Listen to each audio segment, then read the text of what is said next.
بسم اللہ الرحمن الرحیم۔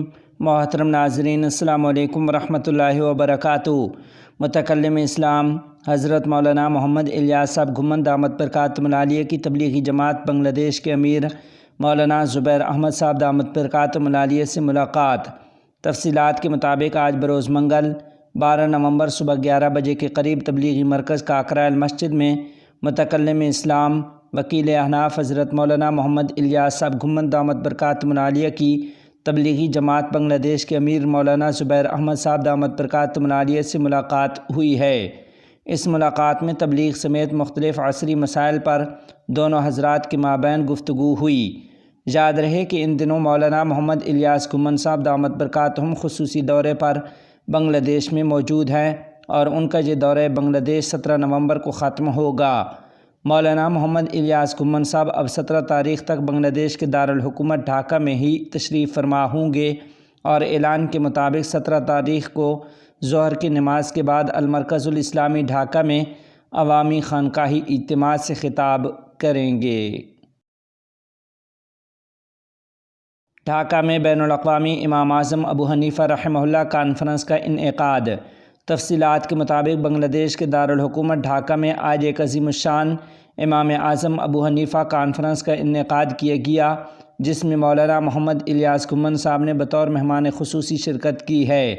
کانفرنس میں شریک مقررین کا کہنا تھا کہ امام اعظم ابو حنیفہ رحمۃ اللہ علیہ نہ صرف یہ کہ ایک فقیہ تھے بلکہ وہ ایک عظیم شخصیت کے مالک انسان تھے، جنہوں نے اسلام کی اصل کو برقرار رکھتے ہوئے اسلام کو حقیقت پسندانہ سادہ انداز میں امت کے سامنے پیش کیا ہے۔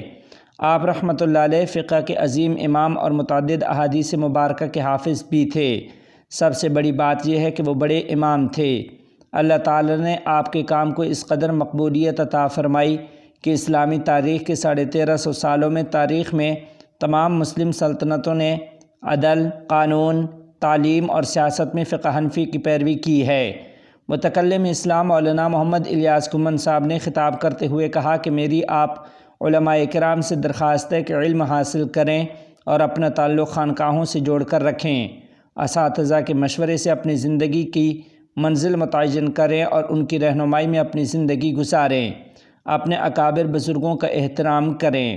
کانفرنس سے خطاب کرتے ہوئے دیگر مقررین کا کہنا تھا کہ اس ملک میں مسالک اور فرقہ کے اختلافات کو ہمیشہ سیاسی ہتھیار کے طور پر استعمال کیا جاتا ہے، جس کے نتیجے میں لوگ فقہی اختلاف سے خوفزدہ رہتے ہیں اور رائے کا اختلاف دشمنیوں میں بدل جاتا ہے۔ امام اعظم ابو حنیفہ رحمہ اللہ اور دیگر ائمہ فقہ اور اسی طرح امام بخاری رحمہ اللہ اور دیگر ائمہ حدیث ہمارے لیے مشعل راہ ہیں۔ انہوں نے دین اور شریعت کے مسائل کو ہمارے لیے آسان بنا دیا ہے۔ کانفرنس سے مولانا نعمت اللہ الفریدی، مولانا عبد المتین، مولانا شفیق قاسمی، مولانا ڈاکٹر نور الابصار ازہری، مولانا عبد المجید، مولانا زبیر احمد، مولانا سعید احمد، مفتی عبداللہ معصوم، مفتی لطف الرحمن فرازی اور مفتی بلال نے بھی خطاب کیا ہے۔ جمعیت علماء ہند کے صدر مولانا سید محمود اسد مدنی صاحب دامت برکاتہ العالیہ خصوصی دورہ پر بنگلہ دیش پہنچ گئے ہیں۔ تفصیلات کے مطابق آج 12 نومبر بروز منگل صبح 11:30 بجے جمعیت علماء ہند کے صدر مولانا محمود اسد مدنی صاحب دامت برکاتہم خصوصی دورے پر بنگلہ دیش پہنچ گئے ہیں۔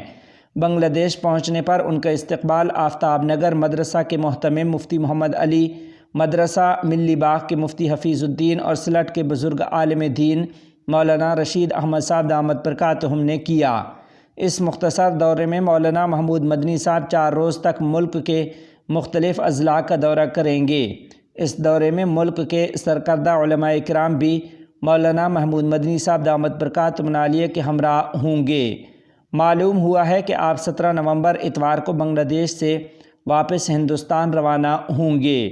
محترم ناظرین، اسی کے ضمن میں آپ کو یہ خبر بھی دیتے چلیں کہ دارالعلوم دیوبند کے صدر المدرسین امیر الہند حضرت مولانا سید ارشد مدنی صاحب دامت برکاتہ العالیہ بھی کل یا پرسوں خصوصی دورے پر بنگلہ دیش پہنچیں گے۔ ذرائع نے بتایا ہے کہ وہ ملک کے دینی تعلیمی ادارے جامعہ اسلامیہ دارالعلوم مدنی نگر میں موجود ہوں گے۔ 15 اور 16 نومبر یعنی جمعہ اور ہفتہ کو فلاح میدان میں منعقد ہونے والی کانفرنس میں متکلم اسلام مولانا محمد الیاس گھمن، حضرت مولانا سید ارشد مدنی صاحب دامت برکاتہم العالیہ اور مولانا محمود مدنی کی شرکت طے ہے۔ حضرت مولانا سید ارشد مدنی صاحب دامت برکاتہم العالیہ 16 نومبر بروز ہفتہ کانفرنس سے خطاب کریں گے۔